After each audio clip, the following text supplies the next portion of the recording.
আসসালামু আলাইকুম। প্রিয় দর্শক, আপনাদের সকলকে আমন্ত্রণ জানাচ্ছি। আচ্ছা, হঠাৎ করে স্যাংশনের কথা বলছে, কি স্যাংশন আসছে? বা আসলে কি আমেরিকায় স্যাংশন দিচ্ছে নাকি? সেই বিষয়টা নিয়ে আসলে কথা হলো। তো সেই বিষয়টা নিয়ে কথা বলার আগে আপনাদেরকে ছোট্ট করে 30 সেকেন্ডের একটা জিনিস একটু বুঝিয়ে দিই। আমি গতকালকে আমার যে কন্টেন্ট ছিল বা অনেকেই যে কন্টেন্ট করেছেন, তার আগের দিনের যে কন্টেন্ট ছিল, এগুলোতে এখন আস্তে আস্তে অনেকেই কন্টেন্ট করছেন। সুতরাং আপনাদের বিশ্বাসযোগ্যতা অর্জন করছে যে জি, আমি যেগুলো বলেছিলাম সেগুলো সত্যিই বলেছিলাম। এখন যখন আপনারা জানতে পারছেন যে আমি যখন বলেছিলাম যে শেখ হাসিনার সাথে মার্কো রুবিও কথা বলেছে, অনেকে বলেছিলেন মিস ইনফরমেশন, কিন্তু এখন বিভিন্ন কন্টেন্ট ক্রিয়েটাররা বলছেন, এমনকি জনকণ্ঠ পত্রিকাও বলেছেন সরাসরি দেখা করেছেন। তবে না, সরাসরি দেখা করেননি, ফোন আলাপ হয়েছে। তো যে বিষয়টা নিয়ে কথা বলবো বলছিলাম যে গতকাল দুপুরবেলা জামাত, সকালবেলা বিএনপি, এবং তার আগে আপনার ডাক্তার ইউনূসের সাথে আমেরিকা যে বৈঠকগুলো করেছে বা ভার্চুয়ালি বৈঠক করেছে, সেগুলোতে একটা জিনিসই আমেরিকার ছিল, যে আমরা যা করেছি ইন্ট্রিমের সাথে, আমরা যেসব চুক্তিগুলো করেছি এগুলো তোমাদের আমলে বৈধ থাকবে কিনা বা তোমাদের আমলে তোমরা এগুলোকে সাস্টেন করাতে পারবে কিনা। জামাত বলেছে, স্যার আপনারা যা বলবেন সব, আপনারা দরকার সব নিয়ে যান, কানাচে কানাচে পাড়ায় পাড়ায় ক্যাম্প খোলেন, কোনো সমস্যা নেই, আমগো ক্ষমতা চাই। বিএনপিও সেম। এবং ডাক্তার ইউনূসের সাথে যে বৈঠক ছিল, সেই বৈঠকে ডাক্তার ইউনূস অনুরোধ করেছিলেন যে কি বলেন, আমরা যেসব চুক্তিগুলো করেছি নন ডিসক্লোজাল এই সেই, এগুলোর ব্যাপারে আপনাদের মতামত কি? বিএনপি বলেছে, না না না, আমরা সব ওকে, আমরা we are all okay, we have a plan. মানে আমরা একটা প্ল্যান আছে যে আপনারা যা করেছেন তাই ঠিক থাকবে, প্রয়োজনে আপনাকে রাষ্ট্রপতিও বানানো হবে। এই হচ্ছে যে বিএনপির মনোভাব। বিএনপির সাথে যখন আমেরিকান কূটনীতিকরা কথা বলেছে, তখন বলেছে যে হ্যাঁ আমরা রাজি আছি, কোনো সমস্যা নেই। কিন্তু বিএনপি জানেই না যে আসলে চুক্তিতে কি কি হয়েছে, কারণ এটা তো নন ডিসক্লোজাল। সুতরাং বিএনপি জানে না। কিন্তু বিএনপি না জানার পরও বিএনপির কথা হচ্ছে, যদি দেশের 16 টুকরা করে 15 টুকরা আমেরিকাকে দেওয়া হয়, এক টুকরাতে আমি তারেক জিয়া প্রেসিডেন্ট, প্রধানমন্ত্রী হব, কোনো সমস্যা নেই। এটা হচ্ছে বিএনপির মূলধারা। তো এখন বলি যে স্যাংশন, আসলে স্যাংশনটা আসছে কেন? স্যাংশনটা যে আসছে বা স্যাংশনটা যে পড়বে, তার কিছু সিমটম দেখেন। এই যে Bangladesh interim government already Boeing এর সাথে একটা চুক্তি করেছে, 14টা এয়ারবাস। বোয়িং এর এয়ারবাস কিনবে ইউএস থেকে। আর সেই এয়ারবাস কেনার চুক্তির কারণে আপনার বাংলাদেশ বিমান পরিচালনা পর্ষদে যেই পরিষদটা আছে বা যার ডিরেক্টর আছে, তাদের মধ্যে সম্ভবত 3 থেকে 4 জন এটার বিরোধিতা করেছে। ওরা বলেছে যে ভাই, এই মুহূর্তে বোয়িং কেনার দরকার নাই, আমাদের এমনিই বিমানের লস, তার উপর আরও কিনা আমরা কত লস দিব, কোথায় বিমান যাবে তার কোনো হদিস নাই এখন। এইসব নিয়ে তাদের সেখান থেকে 3 জনকে বহিষ্কার করা হয়েছে, এবং 3 জনকে বহিষ্কার করে সেই জায়গায় নিয়ে গিয়েছে আমাদের খলিল, মানে এনএসএ বা ন্যাশনাল সিকিউরিটি অ্যাডভাইজার, তৈয়ব এবং আক্তার, এই 3 জন, যাদের ছবি আপনারা আমার পেছনে দেখছেন, এই 3 জনকে বিমান পরিচালনা পর্ষদের ডিরেক্টর বানানো হয়েছে। হেরাজ খলিল কিন্তু একজন মন্ত্রী পদমর্যাদার, সে ডিরেক্টর হইতে পারে, কিন্তু তাকে সেখানে বসানো হয়েছে। আর তাকে সেখানে বসানো হয়েছে কেন? যাতে এই মাসের 30 তারিখের ভেতরে বিমানের সাথে ইউএসের এই চুক্তি হয়ে যেতে হবে। এবং আমি আপনাদেরকে বারবার একটা কথাই বলছি, যে এই মাসের 30 তারিখের ভেতরে প্রায় $9 বিলিয়ন আমেরিকাকে দিতে হবে অস্ত্র এবং বিমান কেনা বাবদ।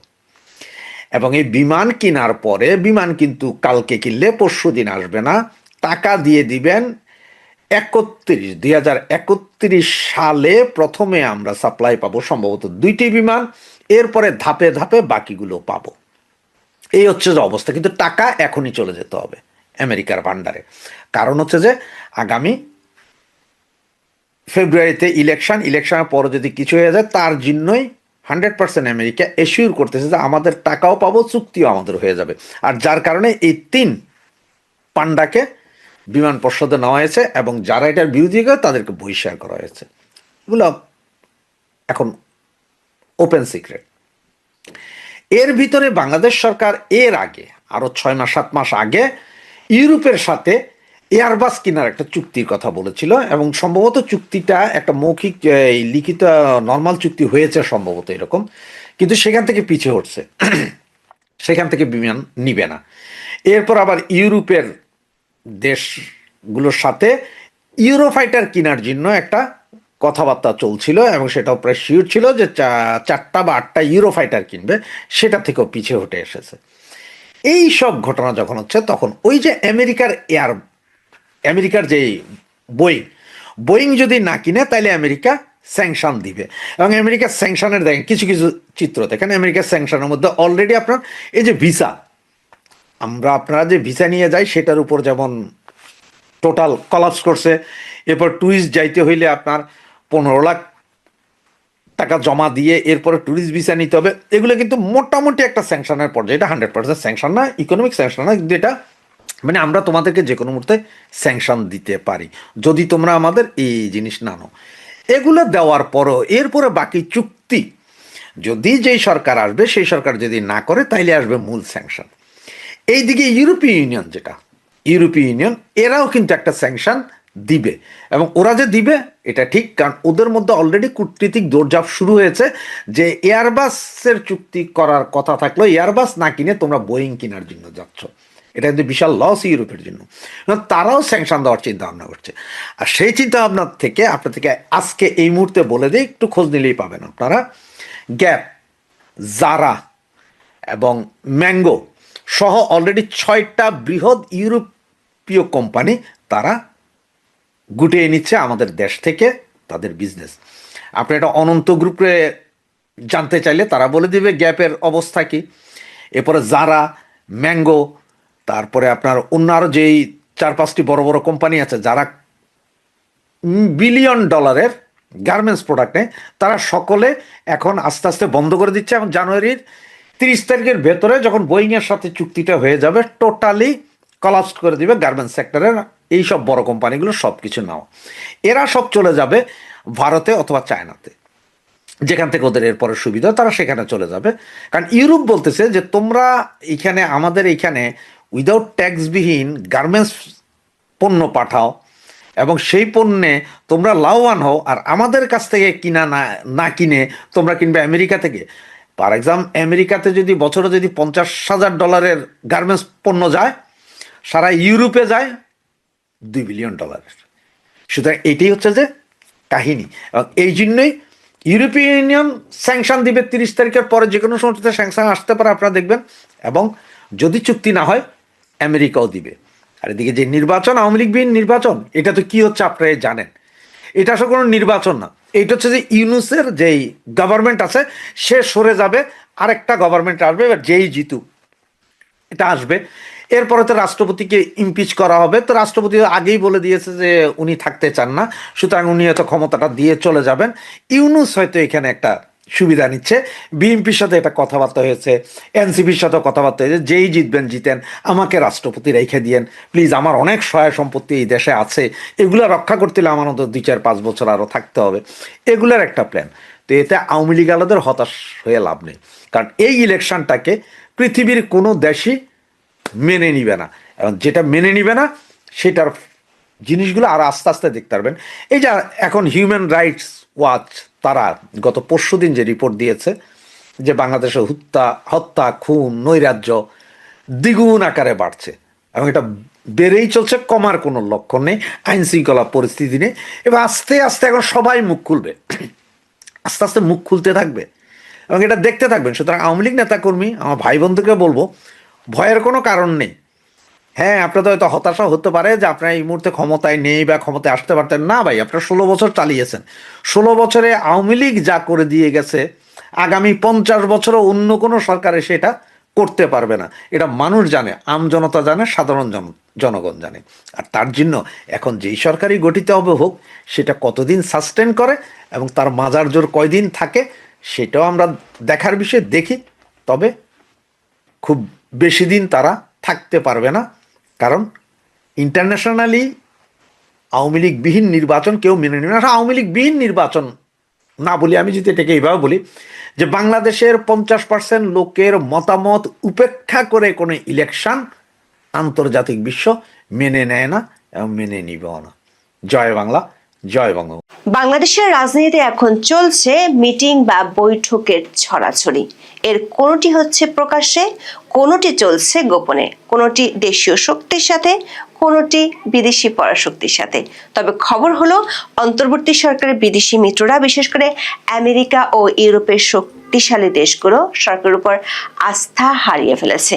দুই নৌকায় পা রাখতে গিয়ে অন্তর্বর্তী সরকার পড়েছে বিপাকে। যুক্তরাষ্ট্রের মন রাখতে খলিলুর রহমানের সফর শেষে তড়িঘড়ি করে যুক্তরাষ্ট্রকে দেয়া কথা মতো বোয়িং বিমান কেনার চুক্তি এ মাসেই সেরে ফেলতে যাচ্ছে ইউনূস সরকার। প্রক্রিয়াটি নির্বিঘ্ন করতে তড়িঘড়ি করে শেষ মুহূর্তে এসে রাষ্ট্রায়ত্ত বিমান বাংলাদেশ এয়ারলাইন্সের পরিচালনা পর্ষদে প্রশাসনের 3 জন গুরুত্বপূর্ণ কর্মকর্তাকে পরিচালক হিসেবে নিয়োগ দিয়েছে অন্তর্বর্তী সরকার, যা নিয়ে দেখা দিয়েছে ব্যাপক সমালোচনা। অন্যদিকে ইউরোপের দেশগুলোর চাপের মুখে এয়ারবাস কেনার আশ্বাস দিয়েছিল অন্তর্বর্তী সরকার, কিন্তু সে আশ্বাস থেকে সরকার যোজন যোজন দূরে থাকায় সরকারের উপর বেজায় চটেছে ইউরোপের শক্তিশালী দেশগুলো। আবার বোয়িং বিমান কেনার প্রক্রিয়াটি শুরু করতে গেলেও যুক্তরাষ্ট্রের আরো অনেক শর্ত পূরণ করতে পারছে না অন্তর্বর্তী সরকার। বিশেষ করে জাতীয় নিরাপত্তা উপদেষ্টা মার্কিন সফরে গিয়ে অনেক জিজ্ঞাসার জবাব দিতে না পারায় ভিন্ন পথে হাঁটা শুরু করেছে ট্রাম্প প্রশাসন। সূত্রগুলো বলছে, অন্তর্বর্তী সরকারের উপর আস্থা হারিয়ে যুক্তরাষ্ট্র ও ইউরোপীয় দেশগুলোর প্রতিনিধিরা যোগাযোগ শুরু করেছে 3টি প্রধান দলের সাথে। এর মধ্যে কার্যক্রম নিষিদ্ধ থাকা আওয়ামী লীগের সাথে বৈঠক হয়েছে গোপনে, আর বিএনপি ও জামাত ইসলামীর সাথে বৈঠকের কথা উঠে এসেছে গণমাধ্যমে। তবে প্রকাশ্যে বাণিজ্য নিয়ে আলোচনা করা হচ্ছে দাবি করা হলেও আলোচনা হচ্ছে এমন কিছু বিষয় নিয়ে যেগুলোর কারণে শিগগিরই হয়তো পাল্টে যেতে পারে রাজনীতি ও নির্বাচনের দৃশ্যপট। বিশেষ করে নির্বাচনের আগে আইন শৃঙ্খলা পরিস্থিতিকে কেন্দ্র করে সুষ্ঠু নির্বাচনের পরিবেশ নিয়ে প্রশ্ন তোলা হতে পারে নানা মহল থেকে। ট্রাম্পের আরোপ করা রেসিপ্রোকাল ট্যারিফ সামাল দিতে নিজেদের এখতিয়ারের বাইরে গিয়ে নন ডিসক্লোজার এগ্রিমেন্ট করেছিল ইউনূস প্রশাসন। এ নিয়ে ব্যাপক সমালোচনা হলেও কোনো কিছুই কেয়ার করেনি অন্তর্বর্তী সরকার। শুধু তাই নয়, দেশের টাকা গচ্চা দিয়ে যুক্তরাষ্ট্র থেকে তুলনামূলক বেশি দামে কম আমদানি করেছে। কারণ রাশিয়ান গমের দাম কম হলেও যুক্তরাষ্ট্রের বাজার ও দুই দেশের মধ্যে স্বাক্ষরিত বাণিজ্য চুক্তি রক্ষা করাকে গুরুত্ব দিয়েছে অন্তর্বর্তী সরকার। গত অক্টোবরে যুক্তরাষ্ট্র থেকে যে গম আমদানি করা হয় তার দাম প্রতি টনে রাশিয়ার গমের তুলনায় $80 বেশি ছিল। তা সত্ত্বেও অক্টোবরে 57,000 টন গমের প্রথম চালান যুক্তরাষ্ট্র থেকে বাংলাদেশে আসে। মোট 4,40,000 টন গম কেনার চুক্তি আছে বাংলাদেশের অন্তর্বর্তী সরকারের সাথে যুক্তরাষ্ট্রের। দাম বেশি পড়ার আরো একটি কারণ হলো যুক্তরাষ্ট্রের কোনো প্রতিষ্ঠানের সাথে চুক্তি না করে সরকার রহস্যজনক কারণে চুক্তি করেছিল সিঙ্গাপুর ভিত্তিক গম সরবরাহের তৃতীয় পক্ষ প্রতিষ্ঠান অ্যাগ্রোকর্প ইন্টারন্যাশনালের সাথে। ট্রাম্প প্রশাসনের মন রাখতে এমন আর কি কি করেছে সে হিসাব মার্কিন যুক্তরাষ্ট্রে গিয়ে গত 8 জানুয়ারি তুলে ধরেন বাংলাদেশের অন্তর্বর্তী সরকারের জাতীয় নিরাপত্তা উপদেষ্টা ডক্টর খলিলুর রহমান। সেখানে যুক্তরাষ্ট্রের বাণিজ্য প্রতিনিধি জেমিসন গ্রিয়ারের সঙ্গে তার বৈঠক হয়। সে বৈঠকের খবর বেশ ফলাও করে বাংলাদেশের অন্তর্বর্তী সরকারের পক্ষ থেকে প্রচার করা হয়েছিল, কিন্তু মার্কিন সরকারের ঊর্ধ্বতন কর্তা ব্যক্তিরা খলিলুর রহমানের ভাষ্য মনোপুত না হওয়ার বার্তাই দেন। সেজন্য আমেরিকা থেকে বোয়িং বিমান কেনার চুক্তি সেরে ফেলার তোড়জোড় শুরু করেছে সরকার। সে প্রক্রিয়া যাতে নির্বিঘ্নে করা যায় সেজন্য রাষ্ট্রায়ত্ত বিমান বাংলাদেশ এয়ারলাইন্সের পরিচালনা পর্ষদে প্রশাসনের 3 জন গুরুত্বপূর্ণ কর্মকর্তাকে পরিচালক হিসেবে নিয়োগ দিয়েছে সরকার। 15 জানুয়ারি বেসামরিক বিমান পরিবহন ও পর্যটন মন্ত্রণালয় থেকে জারি করা এক গেজেট প্রজ্ঞাপনে বলা হয়েছে, জাতীয় নিরাপত্তা উপদেষ্টা খলিলুর রহমান, প্রধান উপদেষ্টার বিশেষ সহকারী ফয়েজ আহমেদ তৈয়ব ও নির্বাচন কমিশন সচিবালয়ের সিনিয়র সচিব আক্তার আহমেদকে বিমানের নতুন পরিচালক হিসেবে নিয়োগ দেওয়া হয়েছে। যেখানে জাতীয় সংসদ নির্বাচন ও গণভোটের মতো মহাযজ্ঞের সামনে ঠিক তার আগে কেন নির্বাচন কমিশনের সচিবকে এ পদে নিয়োগ দেওয়া হলো তা নিয়ে বিস্ময়ের শেষ নেই সংশ্লিষ্টদের। আবার 3 জনের কারোরই এভিয়েশন বিষয়ে কোনো অভিজ্ঞতা নেই। সূত্রগুলো বলছে, মার্কিন বোয়িং বিমান কেনার বিরোধিতা করায় 2 জনকে পর্ষদ থেকে সরিয়ে দেওয়া হয়েছে। এর পরপরই খবর হলো বিমান বাংলাদেশ এয়ারলাইন্স ও মার্কিন উড়োজাহাজ নির্মাণকারী প্রতিষ্ঠান বোয়িং এর মধ্যে চলতি মাসে চুক্তি সই হতে যাচ্ছে। বোয়িং এর প্রথম উড়োজাহাজটি 2031 সালের অক্টোবরে বাংলাদেশকে ডেলিভারি দেওয়ার কথা রয়েছে। বাকি উড়োজাহাজগুলো 2035 সালের নভেম্বরের মধ্যে সরবরাহ করা হতে পারে। সূত্রগুলো বলছে সরকার এমন সিদ্ধান্তে বেজায় চটেছে ইউরোপের বেশ কয়েকটি শক্তিশালী দেশ। এগুলো হলো যুক্তরাজ্য, ফ্রান্স, জার্মানি ও ইউরোপীয় ইউনিয়ন। অন্তর্বর্তী সরকার গত অক্টোবরে যুক্তরাষ্ট্র থেকে বোয়িং বিমান কেনার কথা ঘোষণা করার পর গত বছরের নভেম্বরে এই 4টি দেশ ও সংস্থার রাষ্ট্রদূতরা ঢাকায় প্রকাশ্যে এয়ারবাস কেনার পক্ষে কূটনৈতিক তৎপরতা শুরু করেছিলেন। গত সরকার আমল থেকে বিমান বাংলাদেশ এয়ারলাইন্সের কাছে 14টি প্লেন বিক্রির প্রস্তাব দিয়ে রেখেছে, যার মধ্যে রয়েছে 10টি এয়ারবাস A350 এবং 4টি এয়ারবাস A320 নিও। গত 26শে নভেম্বর ঢাকায় এক অনুষ্ঠানে জার্মান রাষ্ট্রদূত রুডিগার লোর্টসে কোনো রাগঢাক না রেখে বলেছিলেন, এয়ারবাস থেকে উড়োজাহাজ কেনার প্রতিশ্রুতি থেকে বাংলাদেশ সরে এলে ইউরোপের সঙ্গে বাণিজ্য সম্পর্ক প্রভাব পড়বে। তিনি বলেছিলেন, ইউরোপের বাজারে শুল্ক ছাড়ার আলোচনার আবহ এয়ারবাস নিয়ে বাংলাদেশের সিদ্ধান্তের কারণে বদলে যেতে পারে। কূটনৈতিক সূত্রগুলো বলছে অন্তর্বর্তী সরকারের বোয়িং বিমান কেনার সিদ্ধান্তে ইউরোপীয় শক্তিশালী দেশগুলো আগে থেকেই আপত্তি জানিয়েছিল। যুক্তরাষ্ট্রকে খুশি করতে নির্বাচনের আগে চুক্তি করার উদ্যোগ নেয় অধ্যাপক ইউনূসের ইউরোপীয় মিত্ররা এখন ভিন্নভাবে চিন্তা করছে। জানা গেছে নির্বাচনকে ঘিরে সরকারের উপর ইউরোপিয়ান ওই দেশগুলোর চাপ শিগগিরই দৃশ্যমান হবে। এমনকি নির্বাচনকে ঘিরে ইউরোপিয়ান ইউনিয়ন যেসব সিদ্ধান্তের কথা জানিয়েছিল সেগুলোতে পরিবর্তন আসতে পারে। এর মধ্যে খবর হলো ট্রাম্পের প্রশাসনের বাণিজ্য প্রতিনিধিরা বিএনপি চেয়ারম্যান তারেক রহমান ও জামায়াতে ইসলামের আমির ডক্টর শফিকুর রহমানের সাথে আলাদা আলাদা ভার্চুয়াল বৈঠক করেছেন। নির্বাচনের আগে আবার যেখানে খলিলুর রহমান এক সপ্তাহ আগে ঠিক একই প্রতিনিধিদের সাথে বৈঠক করে আসলেন, সেখানে ভার্চুয়াল বৈঠকের প্রয়োজন পড়ল কেন?